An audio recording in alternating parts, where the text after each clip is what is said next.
I am the Tofu Golem. Please enjoy the video. You start by confirming the product matches your space and hazard. Read the label for room size and dwell time, then remove people, pets, and sensitive items. Once done, open interior doors and cabinets to let aerosol reach voids.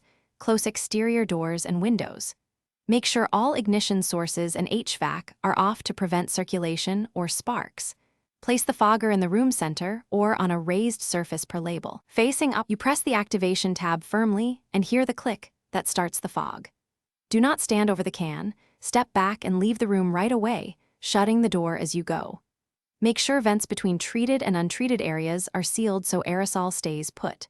Once you're out, avoid re-entering until the full dwell time on the label expires. This ensures droplets settle and contact insects in cracks and hidden spaces for effective control.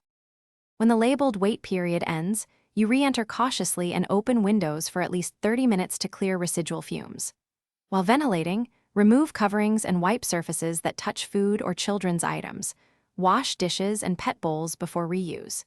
If insects persist, compare observed activity to the product's expected results, then follow label instructions for a repeat application. If problems continue, contact a licensed pest professional. Troubleshooting tip: if irritation or lingering odor occurs, ventilate longer and avoid contact until cleared. Thanks for watching. Consider subscribing if we helped you today.